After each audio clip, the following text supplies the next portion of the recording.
happening, Magnus sites? So we have an update on the ice raids. The ice raids across the United States. Let's check this out, see what she's talking about.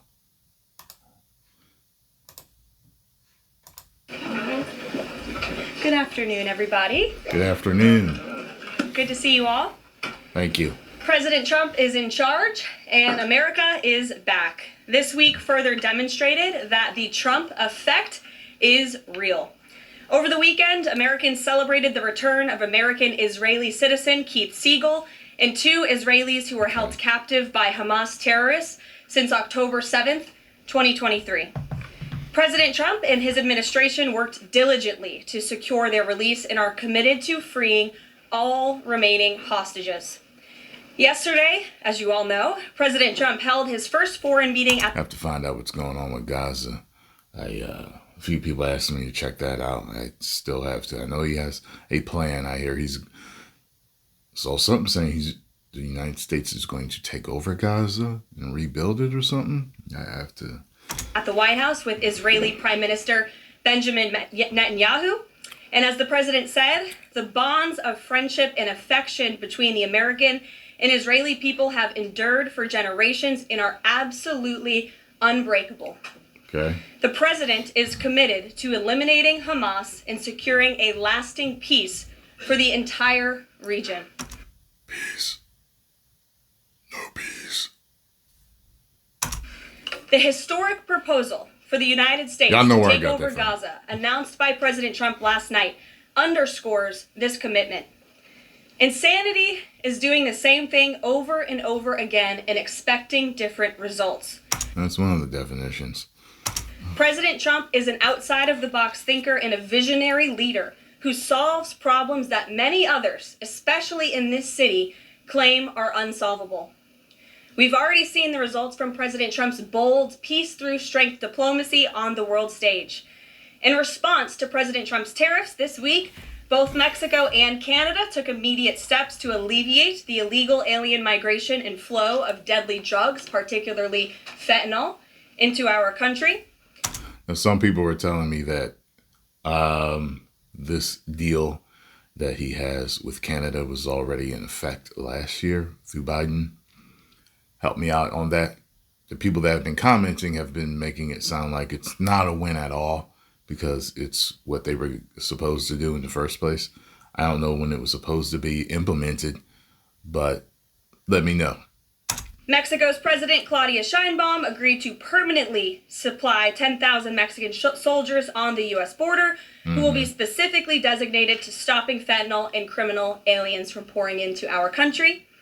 And Canada's Prime Minister Justin Trudeau agreed to appoint a fentanyl czar, list cartels as terrorists, and increase resources to assist the 10,000 frontline personnel at our northern border with Canada. Fentanyl czar. In recognition of these steps, President Trump paused the implementation of tariffs for 1 month while negotiations continue and final deals can be structured. Throughout the transition and during his inaugural address, President Trump made it known that the United States cannot and will not allow the Chinese Can't stop. Won't stop. Bad boy. I had to do it. Communist Party to continue with its effective and growing control over the Panama Canal. Following Secretary Rubio's successful first trip and visit there over the weekend, Panama's president said he will allow its participation in the Chinese Communist Party's it will no longer allow the participation in the Belt and Road Initiative. That participation will expire. This is significant because Panama was the first Latin American nation to join Belt and Road and now becomes the first to back away from it because of President Trump. And to assist with the ongoing mass deportation effort, El Salvador's president has agreed to the most unprecedented migratory agreement anywhere in the world. Because President Trump is back in charge, El Salvador has offered for illegal aliens of any nationality facing deportation in the U.S. to be booked in his country's prison system. And finally, President Trump's envoy for special missions, Rick Grinnell, traveled to Venezuela and not only secured the release of 6 American hostages, but Venezuela also agreed to accept the return of illegal alien Tren de Aragua gang members. All of these incredible victories prove how well President Trump's peace through strength approach is working. And the days of weak American leadership are over. In another success story this week, efforts to... peace through strength is how the world is ruled, and through fear. I mean, the peace through strength thing, it is part of that. It's, everything in life is do this or else, or don't do this or else. That's what everything is. That's how people are motivated. I always talk about the whole Green Lantern thing. The Green Lanterns are motivated through the human will. The Yellow Lanterns, which are like the bad guys, they rule through fear. Okay, that's very,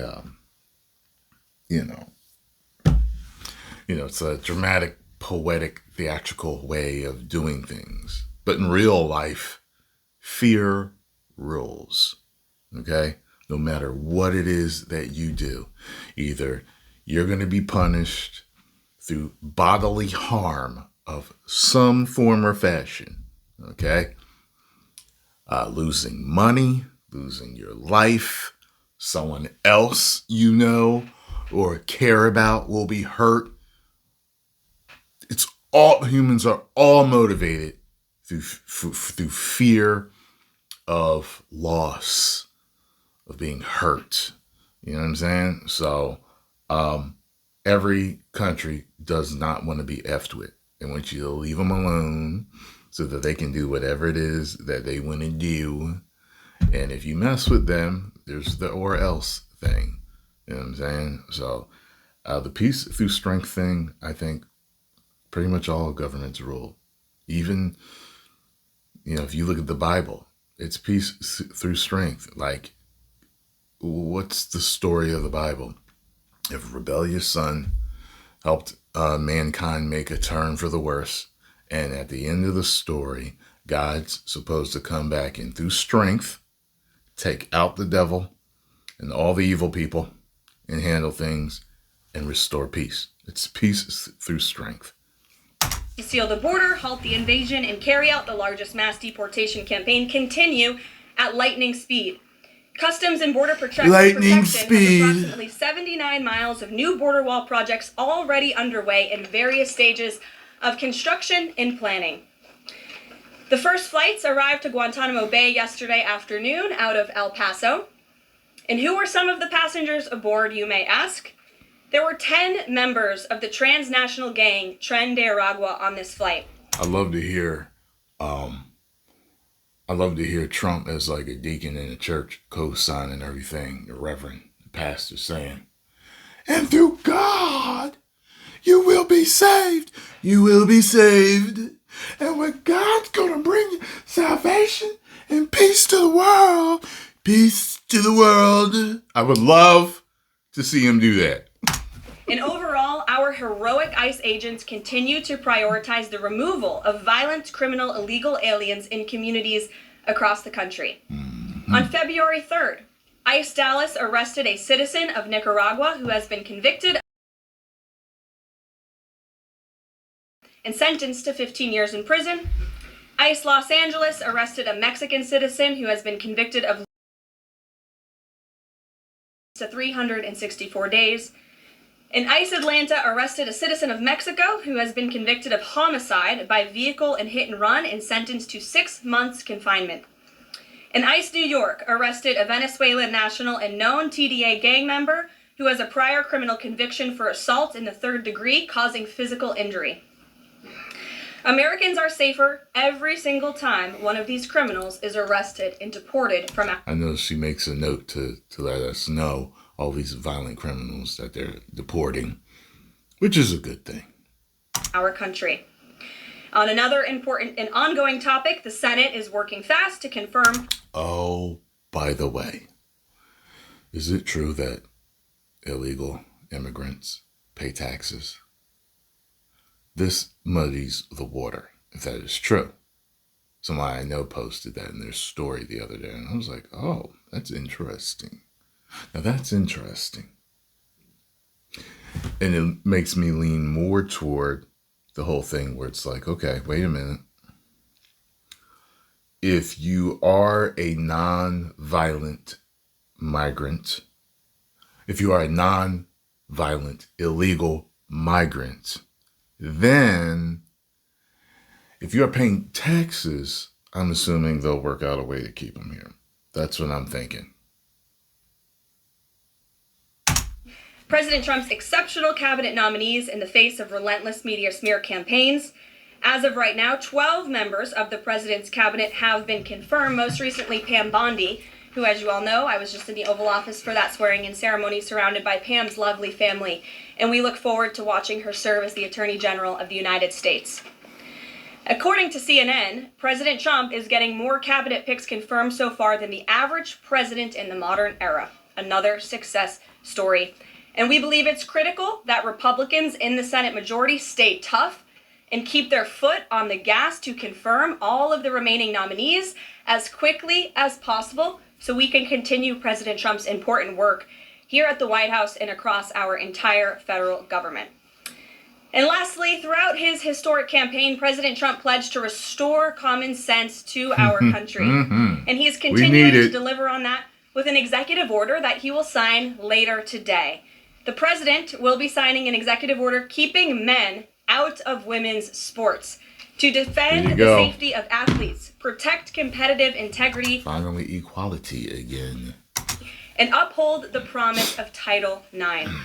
This common sense action from President Trump ends the disgusting betrayal of women and girls by the previous administration, who for years catered to radical activists who wanted biological males to be treated as women in workplace showers, competitive sports, prisons, and even gender ideology insanity is over. Submissions from individuals across the country interested in participating in our new media seat at a future briefing continue to flood in. We are at more than 12,000 and counting. If you're watching right now and are interested, you can continue to apply on our new media website, whitehouse.gov/newmedia. And in the seat today, we have a longtime national television broadcaster. I'm sure many of you recognized her when she came in, Sage Steele, who is now the host of an incredibly successful podcast. This sounds like a Mortal Kombat name. Sage Steele wins. Flawless victory. Fatality. Sage Steele's show on YouTube and all podcast platforms. And previously, Sage was a fixture at ESPN from 2007 to 2023. Primarily hosting SportsCenter, which we all know well, before leaving the company to exercise her First Amendment rights more freely. We are honored to welcome her to the briefing room today. She will be joining the president at the big EO signing later this afternoon. I know many of you will be there as well. So Sage, why don't you kick us off on this very exciting day for women and girls? Kick us off, Sage. Thank you for joining us. It is exciting, and Caroline, thank you for welcoming people like me with a little bit of a different perspective, different background in this seat. It really does mean a lot. Thank you. Obviously, the House already passed the Protection of Women and Girls in Sports Act, which was a really big step for women and girls. So far, the Senate, as we know, has not brought it up to vote. You know what's so funny about this? It just makes me think of how protective men in our particular American society, I'm just talking about America right now, are about their women, about their daughters. Yet, the same men were okay with all of this happening. Like a lot of them. It's just like, look, if you're going to do that, just have separate leagues or separate competitions for them. That's it. That way, women, born women, don't have to get hurt. There you go. I understand what was with people. We all know executive orders can be overturned, so I'm wondering how important it is to the president to get Congress to bring this, to pass legislation, so there are no instances like the past administration that really tried to destroy Title IX. It's incredibly important that Congress immediately acts on this priority. I think the president is really setting the tone, making this a very immediate priority for this administration, just as he promised to do on the campaign trail. And I'd like to get into the executive order because it is the news of the day here at the White House, and talk about what this executive action will actually do. So the executive order that the president will be signing later this afternoon, as I said, upholds the promise of Title IX. It also will require the DOJ to abide by the nationwide previous administration's illegal Title IX rewrite that would have dissolved single-sex spaces and opportunities. It also requires immediate action, including enforcement actions against schools and athletic associations comprised of schools that deny women single-sex sports and single-sex locker rooms. The executive order also calls for the convening of private sporting bodies in the White House. That had to be so uncomfortable for so many women.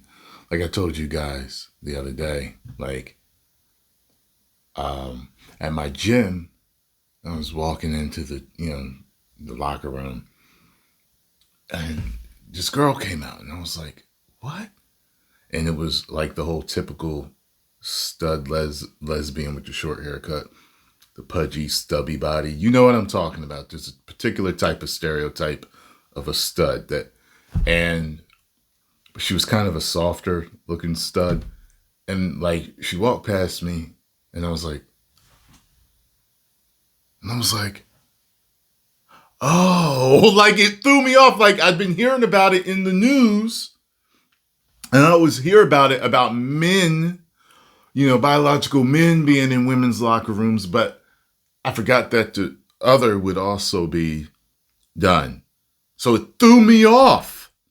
And I was like, it got me to thinking. I was like, I think, like, wouldn't these biologically born female women being in a locker room with a bunch of dick swinging, wouldn't that make them uncomfortable, even if they are quote unquote transitioning? And men aren't as, I think, bashful as women are about stuff like that. Like if we see a chick come in while we're changing, I think men are going to be uncomfortable, but I think nowhere near as much as the opposite. You know what I'm saying? We want them to come to this campus so the president can hear in person the stories of female athletes who have suffered lifelong injuries, who have been silenced and forced to shower with men and compete with men on athletic fields across the country. Many of those women will be at the White House today. I encourage all of you in the media to actually talk to them, to hear their stories. And I would also just add one more thing. This is a wildly popular position with the American people. In fact, there was a new poll recently that showed the overwhelming majority of Democrats also support keeping biological men out of women's sports. And so I know the president is very excited about the bill signing that will take place at 3 o'clock this afternoon. 3 We'll hear p.m. from him more on that later. That's going on now. See you there. So I'm watching this at 3:15. Very, very much. Garrett, great to see you here today. Thank you. On Gaza, the president has spent basically his entire public career criticizing foreign entanglements, nation building, sending American troops to fight abroad, particularly in the Middle East. This plan seems like it could ultimately involve all of those things.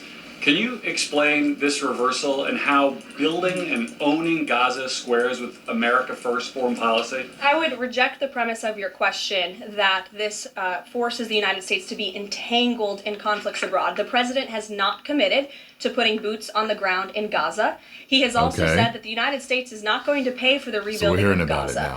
His administration is going to work with our partners in the region to reconstruct this region. And let me just take a step back here, because this is an out-of-the-box idea. That's who President Trump is. That's why the American people elected him.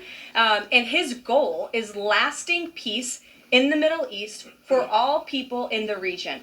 And as I said in my opening remarks, we've had the same people pushing the same solutions to this problem for decades. And it's been made very clear to the president that the United States needs to be involved in this rebuilding effort to ensure stability in the region for all people. But that does not mean boots on the ground in Gaza. It does not mean American taxpayers will be funding this effort. It means Donald Trump, who is the best deal maker on the planet, is going to strike a deal with our partners in the region. The baddest man on the planet. That's what it reminded me of. Mike Tyson.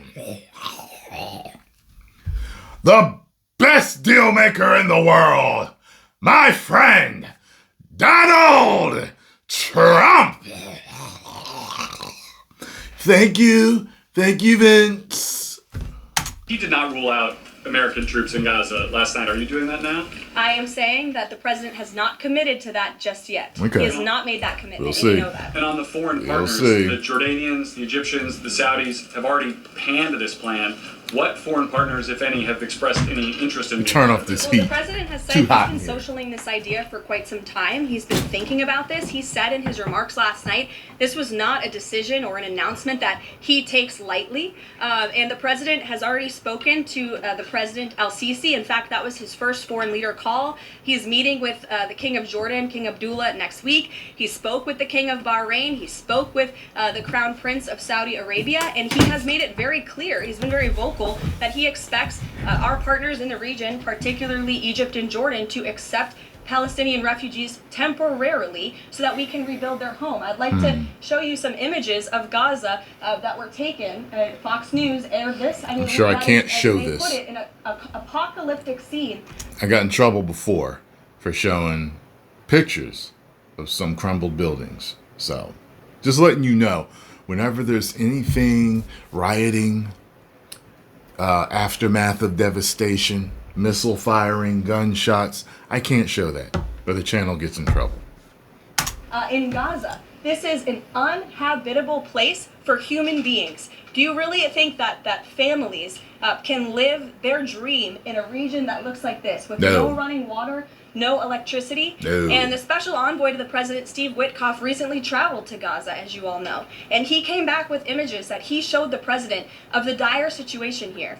And the president made this decision with a humanitarian heart for all people in the region. Peter. Thank you, Caroline. Are any officials here preparing to fight Democratic lawmakers in the streets? Absolutely not. So And thanks for the question. some elected Democrats are so steamed about Doge. Congresswoman LaMonica McIver says we are at war. They uncovering some stuff, ain't they?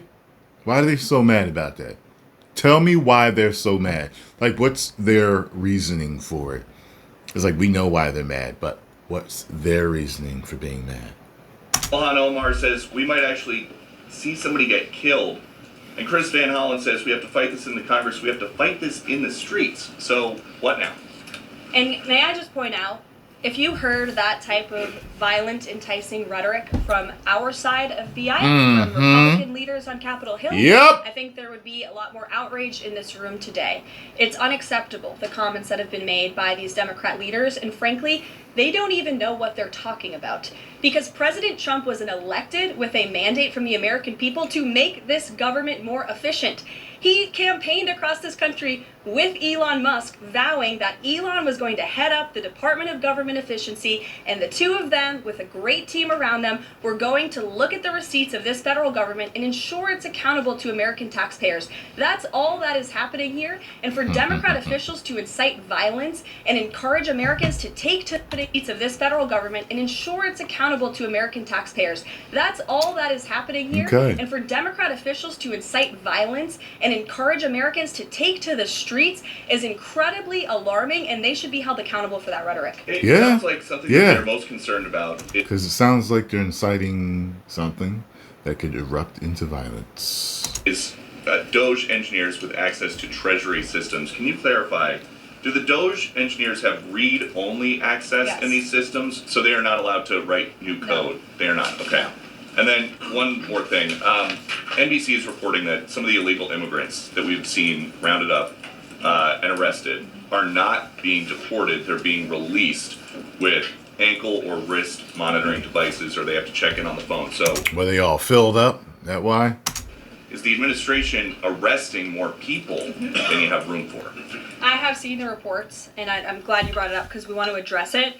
There have been a total of 461 illegal aliens. This is of this morning when I got this information from DHS that have been released from custody. Of the more than 8,000 that have been arrested since President Trump was inaugurated, Okay. it's less than 6%. And there are reasons for their release. Some of the factors include a lack of significant likelihood of removal in the foreseeable future, Okay. lack of detention availability, which is something this president and this administration has been So they working something out with them. And also space which he just said. Incredibly vocal about. We are doing everything we can to deport and detain illegal immigrants, but we need Congress's help to increase funding for Border Patrol and for ICE to increase detention capability in our facilities. And then other serious medical conditions have also been the reasons for some of the release of these individuals. But none of them have final deportation orders. Many of them are probably contesting their immigration status. I'd refer you to DHS for more details, but I did get that information because I knew it would be a question, so thank you. Sure. Yes. The president and you here again today have made clear, given the devastation, you think Palestinians have no choice but to leave Gaza and go elsewhere. But Palestinians say this is their home. They don't want to go. The president last night said he's willing to use the military if necessary. Is the U.S. prepared to remove Palestinians from Gaza by force? The president is prepared to rebuild Gaza for Palestinians and all people in the region, peace-loving people who want real economic development and opportunity in the region. This is a region that has been controlled by Iranian-backed terrorists, Hamas, who have brutalized not just Israelis but Palestinians too. It is because of Hamas that you see those images on that screen, that Gaza has become a demolition site because Hamas launched that brutal attack on Israel on October the 7th. And so again, I would stress, President Trump wants to ensure that this can be a place where all people can live in peace. He is a peacemaker in chief. He made that very clear in his first term. And as for how that will be accomplished, the president and his team are talking with our allies in the region to consider next steps. But should the American people be prepared to see U.S. military on the ground fighting a ground war against Hamas? Again, the president has not committed to U.S. troops in the region. But it is an option. I have said that the president has not committed to that yet. Sure. Yeah, so us, logically thinking, it could be a possibility, period. I hope to God not. Could be a possibility, though. If I could just follow up on that, though, why not rule out the idea of committing U.S. troops? This has been a long-standing argument that the president has made really over the last decade or so, talking about endless wars and not something those ones. Why not rule out troops? Because I think the president is very good when he's making deals and negotiating not to rule out anything because he wants to preserve that leverage in negotiations. And so I think that's what he's doing here. Mary. Follow up on that, though. He also said that everyone loves this plan. He said that in the Oval Office this morning. Sure. In fact, the Deputy Prime Minister of Jordan called it a declaration of war on the Arab people.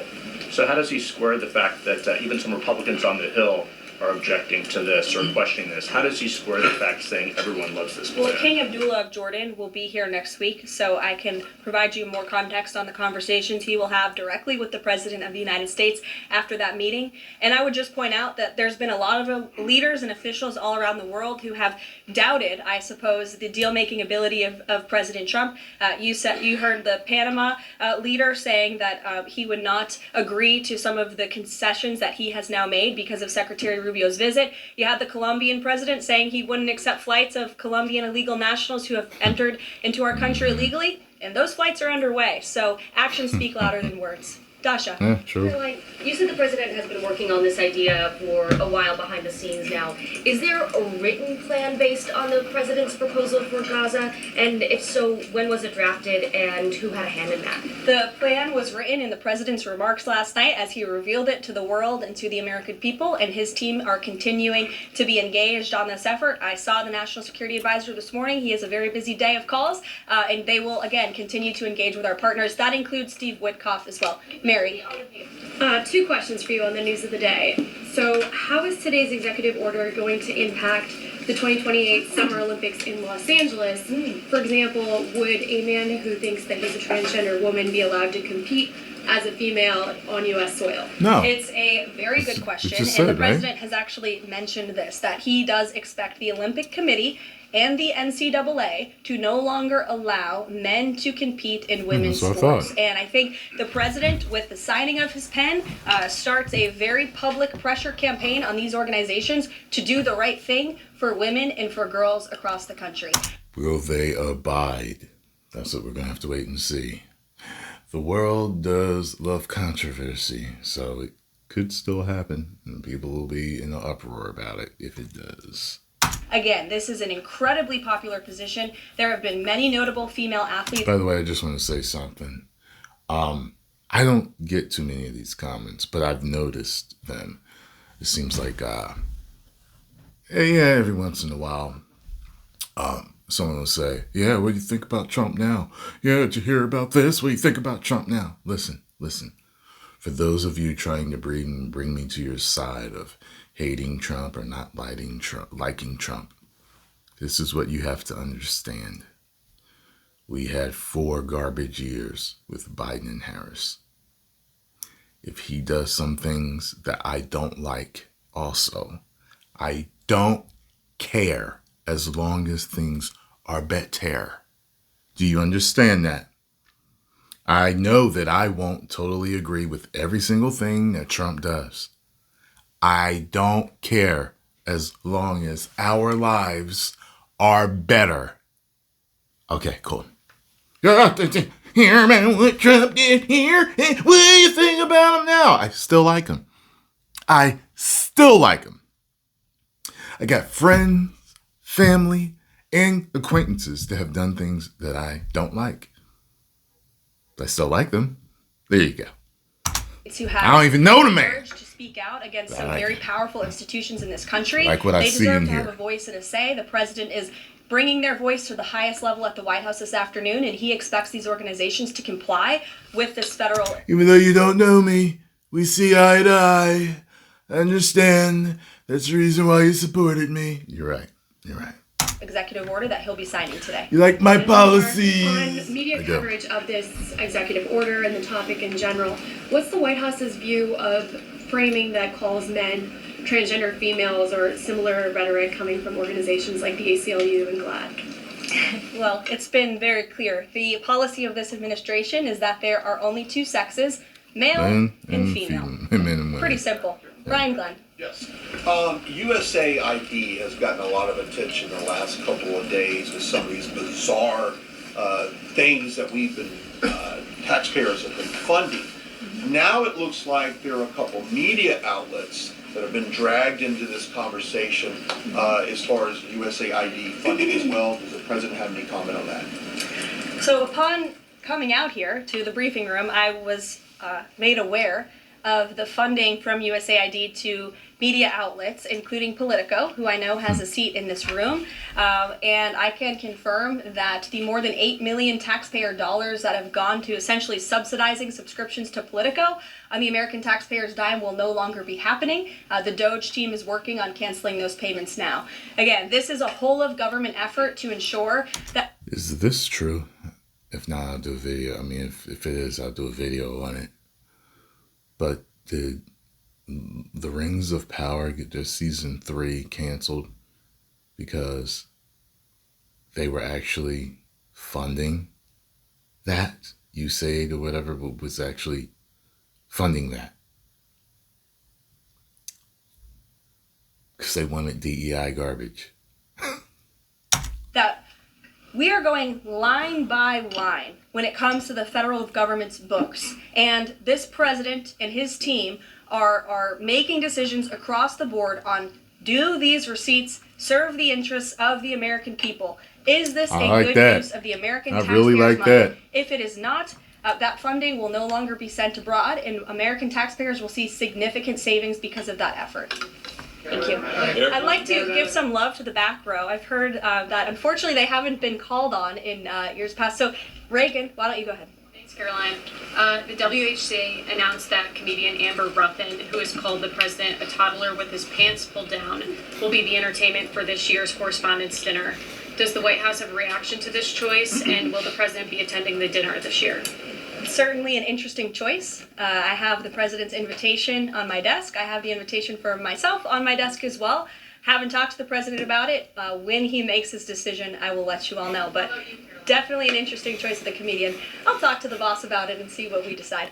Sure, go ahead. Caroline, in the back, Yes, thank you. yes. Appreciate it. On the executive order set to be signed today, you said that this enforce, can you spell out for schools and the public how exactly the administration plans to enforce this, even at the local level?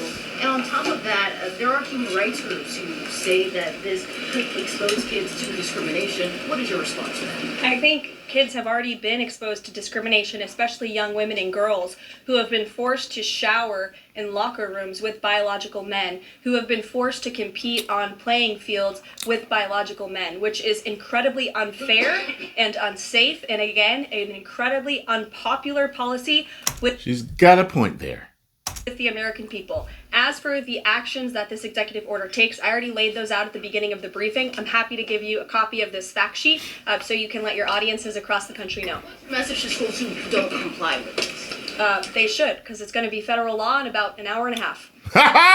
You're right. To my Thanks, left. Caroline. Yes. Taylor with Spectrum News. You talked a bit about Doge. Elon Musk is currently a, quote, special government employee who also owns companies that have billions of dollars in federal contracts. You said earlier this week that he has abided by all applicable federal laws, but what steps is the Trump administration taking to address that conflict of interest? The president was already asked and answered this question this week, and he said if Elon Musk comes across a conflict of interest with the contracts and the funding that Doge is overseeing, then Elon will excuse himself from those contracts. And he has, again, abided by all applicable laws. In the back left, go ahead. Trade advisor Peter Navarro, when asked about the External Revenue Service today, said, quote, we're going to collect a lot of tariff revenues, and we're going to get tax cuts out of it. Is it the official position of the White House that tariffs will lower taxes for Americans? The president has always been clear that he believes tariffs are a tax on foreign nations, and he's committed to cutting taxes for the American people here at home. He also believes tariffs are a great revenue raiser for this country, and that's exactly why he has committed to the creation of the External Revenue Service, which I think is a phenomenal idea. We'll just go down the whole row. Go ahead. Tom Bateman with the BBC. Can you confirm that under the President's plans for Gaza, any and all Palestinians who want to stay in Gaza on their land will be allowed to do so? I can confirm that the president is committed to rebuilding Gaza and to temporarily relocating those who are there, because as I've showed you repeatedly, it is a demolition site. There is no running water. There is no electricity. The president wants these individuals to live in peace. He is committed to doing that with this very bold new plan, and we will continue to keep you apprised of updates as we receive them. Okay. Ed Lawrence, that's not an answer. Yes, go ahead. I appreciate it. Thank you. So now that the President Trump's policies are starting to take shape, how long will it take to cycle through and get some of the actual prices that Americans are paying to come down? Prices at the store and at the grocery pump, across the board, sure.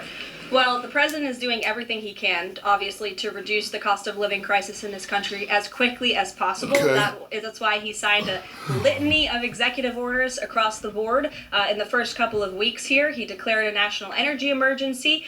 He committed to cutting 10 regulations for every new one on the book. As you know, working for a Fox Business-related outlet, deregulation and energy independence are huge drivers of reducing inflation in this country. And I think Americans can be assured by the results President Trump had in his first term, when again inflation was 1.4% when he left office. Is it months or is it a year? And will Americans have the patience to wait for it? I don't have a timeline. I have the patience. Some will and some won't.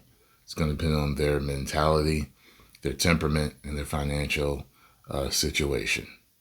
But the president is doing everything that he possibly can to reduce cost of living for Americans at home. Phil Wegman. Thank you. Is it worth risking the life of a single U.S. Marine to turn the Gaza Strip into the Riviera of the Middle East? Phil, I'm not sure why you're asking me that question, because I've already said the president has not committed to sending Marines or any boots on the ground in Gaza. I was going to say, what did that mean? But then I just, okay, she just answered. When she answered, I got it. Bring it to the front row. Ed possibility? Good to see you again here in the front row, Caroline. Two things. On today's announcement, Title IX, if he scales back the education department or moves to shut it down entirely, what entity will enforce Title IX? As of now, this will be enforced through education, through Title IX. If the abolishment of the Department of Education continues, which, as the president said yesterday, it's something his team is looking at and considering. It's something he talked a lot about on the campaign trail. Then, of course, we will look at additional maneuvers to ensure that these very important policies can be implemented. Okay, so the education abolishment thing's still on the table. Title Yeah, IX the president talked about it yesterday in the Oval Office, and he has good reason to talk about it. I mean, look, our education system is failing students in this country. The Nation's Report Card, I brought it up in my remarks last week, it shows that fourth graders are not reading at the level they should. I believe it was 40% of them are proficient in reading. As the mother of a child, I want an education system that helps my child read and write, teaches him math, nothing else in the classroom, and the president is I was listening to someone talk about the reading and that children are taught how to read differently today. He had said something about how they took phonics out of school. When I was in school, I remember having a phonics book. I remember the teacher would say, take out your phonics book. I remember that thing. And going through phonics, which would teach you how to, say certain words. It would, I think sounding words out actually came from phonics. Sometimes you'll see me sound a word out that I've never heard before or seen before. And what's funny was repatriation. The way I was pronouncing it, though, was really the way you're kind of like taught in phonics, unless I was looking at it wrong. But you're taught to sound out words. And but basically what he was saying was the fact that they took phonics out of school and replaced it with what he called this look-see method. He said that you don't really, truly know how to read. And I didn't understand what he meant by that because, I mean, if they're reading, they're reading. But I do get it. Like, there are certain methods of, I guess, that reading or teaching something that is really going to truly teach you that art or that skill. You may know how to do it doing it another way, but it may not cover all the bases or the fundamentals of truly understanding that skill and being able to totally pilot yourself, through the rest of your life. And I have heard about the reading going down over the years. And I heard about this first from him, I think around 2012, 2011, something like that. Wholeheartedly committed to we can make academia great again in this country. What other Deanna. Oh, thanks, Caroline. Does the president, is he looking at offering anything to these Arab countries that take in Palestinians? Is he willing to give them anything in return? And secondly, when the president announced his taking over Gaza policy yesterday, was Netanyahu aware of this, and what was his reaction when Trump presented that idea to him? I won't get ahead of the president's discussions or negotiations on your first question about what would be offered. I think the president's made it clear that he expects these nations in the region to step up and to accept Palestinian refugees who will be temporarily relocated for the rebuilding of Gaza. As for whether Prime Minister Netanyahu was aware before the president's remarks, he was indeed. I wasn't present for that reaction. But again, this is something the president has been socializing and thinking about for quite some time. Nick, good to see you. Oh, Jordan. Jordan, sorry. Thank you, Caroline. So Secretary Hegseth announced yesterday that Army recruiting levels have reached 12-year highs in December, 15-year highs in January. What is making young people want to serve the military under the Trump administration, and how does that contrast to Biden's failure consistently to meet recruiting average? Yeah. I think people just wasn't behind Biden or any of his actions. People didn't want to have to back him on certain things. You know what I mean? Helps to have faith in your president if you want to go to war and possibly for him. Or your country. President Trump's anti-DEI agenda play a role in this? Well, first of all, the recruitment level for all branches of our military are at crisis levels, and it serves as a national security risk that our military branches are not fully staffed to where they need to be. And I do believe it's a culture problem within these institutions that the president is very much committed to fixing, as emphasized by the executive orders he has signed to root DEI out of the military. And I think when young men and women who are honorably signing up to serve in our nation's military see somebody like Pete Hegseth, the new Secretary of Defense, who is a proven war fighter, who risked his life in battle for this country, who understands what it means to deploy and to defend the Constitution and your nation abroad and to put your life on the line, when they see a leader like that and a leader like President Trump who is committed to peace through strength, that's very inspiring. And we look forward to seeing those recruitment numbers and retention numbers skyrocketing over the next 4 years. And I know Pete Hegseth is committed to increasing recruitment at all branches of the military. I would defer you to the Department of Defense on exactly what he plans to implement. Jeff. Thanks very much. 2 questions. One, the president yesterday used the word permanent for permanently resettle Palestinians. I hear you say temporarily today. Is that a shift or a specific change that you want to highlight? And my second question is, yesterday he spoke about the U.S. owning Gaza. Who owns Gaza now, and how would the U.S. acquire ownership? Well, Gaza is currently run by Iranian-backed terrorists in the Middle East, Hamas, who we all agree, I think everybody in the region agrees, that can no longer stand. Just look at the events of October 7th and the events since. And the president, again, is committed to rebuilding the region for all people who want to return to it once it is no longer a demolition site, and it's a place where people can actually live and thrive in harmony, as he said last night, his words, not mine. Daniel. Permanent versus temporarily resettle? Can you just The president has made it clear that they need to be temporarily relocated out of Gaza for the rebuilding of this effort. Again, it's a demolition site right now. It's not a livable place for any human being. And I think it's actually quite evil to suggest that people should live in such dire conditions. Permanently. Daniel.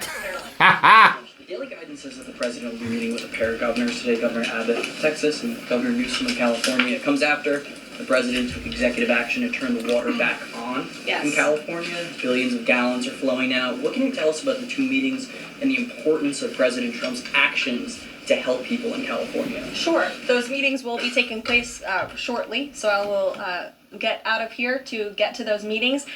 We can always provide you a readout, as we always do. We try to be very transparent about what the president is doing in the Oval Office.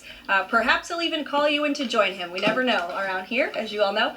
But Governor Abbott is obviously a great friend and an ally to the president. He has been on the front lines of the border crisis in this country. And as for Governor Gavin Newsom, well, the president is willing to work with anybody from blue states or red states to do what's best for the American people. And he really enjoyed, the president really enjoyed his trip to Pacific Palisades last week. He felt very inspired by the frustration of the residents there. And he has been wholeheartedly committed to ensuring that the water is flowing in California to prevent these wildfires, and also that people have access to their properties. And he has continued to apply tremendous pressure to Gavin Newsom and also the Los Angeles mayor to allow private residents and property owners to access their property. He believes that's their right to. I was thinking about moving out there a little while ago, out to LA, and I'm glad I never did. Do so, and they should be able to do it. And one more thing before I wrap up, because I do want to get to these meetings, and I will see you all at the EO signing later this afternoon. I would just say that you brought to mind California and North Carolina, who continue to be on our hearts, and the president and this administration are committed to ensuring that these individuals get the funding that they need. And I would just say a strong message to Democrats who are out there pretending to be outraged about the long list of crap that this administration is cutting, federal waste and funding, like $2 million for sex changes in Guatemala, $6 million to fund tourism in Egypt, $20 million on a new Sesame Street show in Iraq, $4.5 million to combat disinformation in Kazakhstan. I could go on, and I'm happy to provide this list to every single one of you. Democrats are outraged that the American people want to be, they want their taxpayers going to good uses, not stuff like this. But then they're very quiet about the fact that there are still North Carolinians and people in California who have lost everything, and in the last 4 years, this federal government did nothing to help them. This president. One thing they need to do to change the roads over here, from what I understand, they're a little looking into this. And someone told me, like over in Europe, that they make roads that are like permanent, like it takes forever for them to wear down or need to be, repaved. But over here, we use blacktop. Over there, they use cement or concrete, from what I understand. So when you use blacktop, it has to be repaved because it wears away. They say that's one way of keeping jobs here. There's always someone that has to do the roads again. Road work is dangerous, though. So tell me, guys, if you know more about pavement and roads. Is it true? Does Europe have better roads? Their paved roads, are they better with the concrete or cement versus blacktop? President will continue to put Americans first, and I think the successes of this week so far speak to that, and it's only Wednesday. So I'll see you guys later this week, and we'll see you this afternoon. Thank you very much. Alrighty. 10 million subscribers. Woo! Oh, boy. Such a fun-filled time we are in. Something new's happening every